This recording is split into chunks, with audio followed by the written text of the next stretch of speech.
But yangisaphuzweni lokuthi if abantu ebandleni akufundiswa abazi abantu izimiso nezindlela zabo bazokwazi ukuchuza kahle okurong nokuright abembazalwane awukwazi ukuchuza ungenalwazi. Awukwazi ukuchuza ungani? Ungenalwazi. Amen. Ulwazi ukwenza ukuthi ukwazi ukwenza njani? Awugesi uma ushuza ucabangela ukuthi hayi awuthi ngithathe ngapha awuthi ngenze cha ulwazi ukwazi ukwenza ukuthi uchuze. Ngolesihlanu bengelapha eHome Affairs ngiyothathela umfana wami ibhasi kuthiwa kuyabhukhwa ke lapha eHome Affairs but bamukela wonke umuntu nawe ungabhukhanga bakuhlala nawe la yini mina ngibe oqala ngifike khona ngo4 bese Home Affairs ngenze ukuthi ngibe number 1. Amen.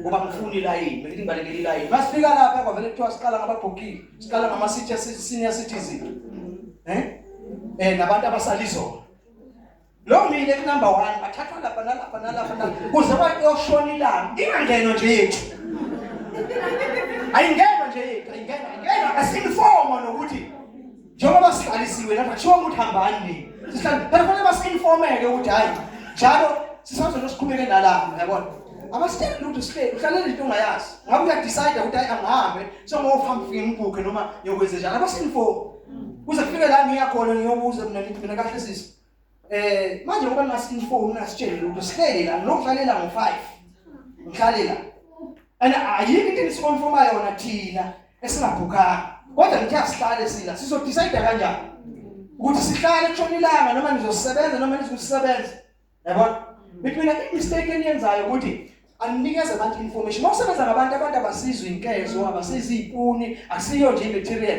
abantu you inform abantu mawusebenza nabo uyabanika information ukuthi kuhamba kanjani kwenzakalani manje kuze bakwazi ukuthoba bahlale bazi ukuthi hayi sitsheliwe kunje uthi hayi uzodecide la nini ukuthi nihamba noma niyahla sizodecide kanjani sinela information uzodecide kanjani ungenalo ulwazi ukwenzakalani and another thing abayenza abasebenzi bakahulumeni basebahulumeni bayathanda ukuphendula angazwanga ukuthi uthini question yakho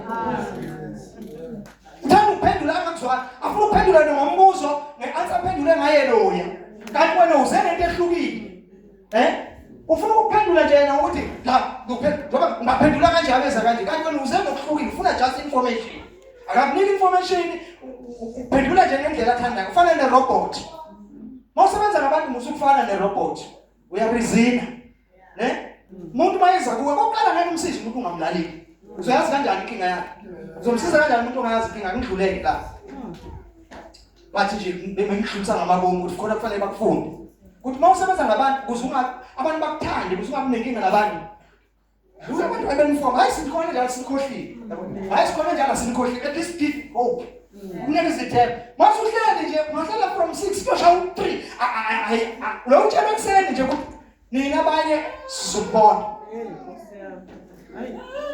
alright sila endabeni yokwenza njani yokuthi uyafibandla kaNkulunkulu thina sihluleka njengebandla because alifundiswa abantu abafundiswa abantu bayashiyezwa kuphela abafundiswa. Amen. Hallelujah. Hallelujah.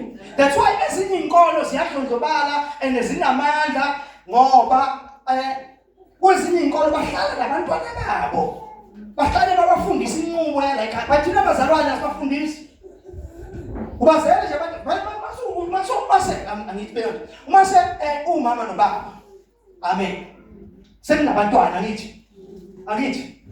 Senabantwana, it's your responsibility ukuthi labantwana bakhule beyiqonda lento enjani eniyiyo njengoba senisindisiwe yini ofanele niyifake kubantwana benu nesibazalwane uma sebeyebandleni baya beyiquality ongazange uyicabanga ngoba lento bayithole from inamandla into umuntu ayithole from ekhaya.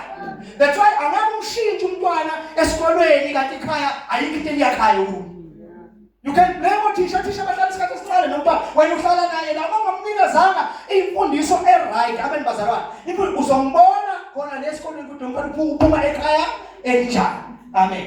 Amen. So nebandla kaNkulunkulu lihluliswa yiloko ukuthi sesingenile asibheke ukuthi izinto ebandla kaNkulunkulu siyazicorrecta yini ezirong.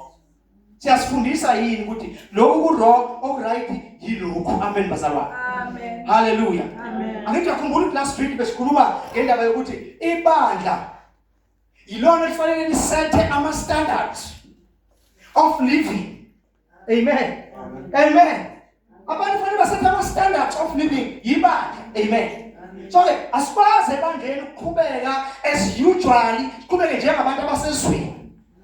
Into ezosenza sihluke kuwo ama standards thina esethwe yithi siwagcine ama standards esisuke nawo ezweni sezebandleni sifundiseke ukuthi ke awasabelongi la awasaqhubeki la because aqhuba the very monakalo lokuphumela ezweni nizebandleni. Amen. So indaba ebalulekile indaba yokwenza njani yokufundiswa nokuthi bazalwane fundani ukufundiseka. Senifundisekile fundani ukudlulisa lento ukuthi nifundise abanye abantu. Amen. Asiye ku Deuteronomy chapter 4 verse 4.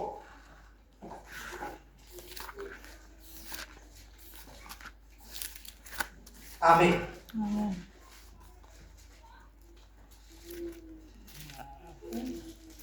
Deuteronomy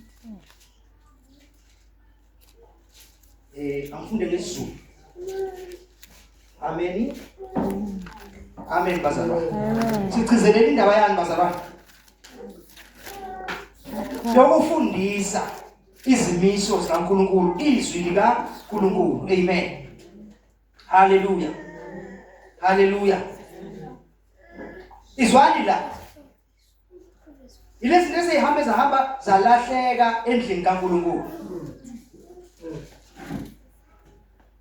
uNkulunkulu noma inkulumo kaMose isaqhubeka. Uverse 4 uthi kodwa nina enanamathela kuJehova uNkulunkulu wenu nisekhona nonke nanamuhla. Bhekani ngilifundisile izimiso nezahlulelo njengokungiyala kukaJehova uNkulunkulu wami ukuthi niyakwenza kanjalo phakathi kwezwe eningena kulo ukulidla. Ngakho manizigcine nizenze ngokuba lokhu kungukuhlakanipha kwenu nokuqonda kwenu emehlweni ezizwe eziyakuzizwa zonke lezi zimiso zithi impela lesi sizwe esikhulu singabantu abahlakaniphileyo nabaqondileyo. Amen. Ngoba bagcina imiso zikaJehova. Amen. Ngokuba yisiphi isizwe esikhulu esinoNkulunkulu oseduze naso njengoJehova uNkulunkulu wethu na. Amen. So kusho ukuthi uma ngabe thina sesifikile ebandleni fanele si understand ukuthi ebandleni masigcina sisetha ama standards ezwi likaNkulunkulu. Amen bazalwane. Senze ukuthi konke uNkulunkulu akushilo nakukhulumile ngathi. Amen bazalwane. Kube i-reality. Amen bazalwane. So njengoba kuba i-reality sizobusiseka, sizoba namandla, sizonqoba, sizosatshwa ezinye izizwe, sizoba izizwe ezibona isizwe sinamandla esisizokhuluma kanje zithi yisiphi isizwe sinoNkulunkulu eduze kangaka. Amen. So ukuze ibandla libe yilento uNkulunkulu alifuna libe yiyo kufanele kube ibandla elifundisekile nelimisa elisetha ama standards angafani nama standards ezwe. Amen bazalwane. Hallelujah. Ngenze example last week ngathi uma sesisindisile singabantwana bakaNkulunkulu sisindiswa sibuye ezonweni, sisindiswa soningi. Amen bazalwane. Sisindiswa kwesinye isikhathi sesineyingane. Amen bazalwane. Sasiyithole ngaphandle komshado of which ngokaNkulunkulu it is wrong. Amen bazalwane. But sasithola umusa sesisendlini kaNkulunkulu. So njengoba sesisendlini kaNkulunkulu ke sekufanele singayeki into iqhubeke njengoba beyiqhubeka singakhona. Amen. Ngoba lapho besiphila sinenkinga sinenandaba. Amen. Ngoba bekungekho esikwaziyo okuyintando kabani kaNkulunkulu. So besilingisa bonke abaphilayo nathi siphile njengabo. But now sesingabantu bombuso kaNkulunkulu kufanele kube nomehluko. So yini efuneka ifundiswe? Kufanele abantwana bethu masesingenile sibafundise ukuthi lalelani ke bantu bami njengoba sesigelela kune structure uNkulunkulu asimisile, the structure of a family. Amen. The structure of a family. So we respect the structure of a family. Obuza ngaso naso abantwana. Because uma abantwana bengazalelwa kwi-structure esiyifamily bazokhula ngayiphi imfundiso? Yiphi imfundiso abazokhula ngayo?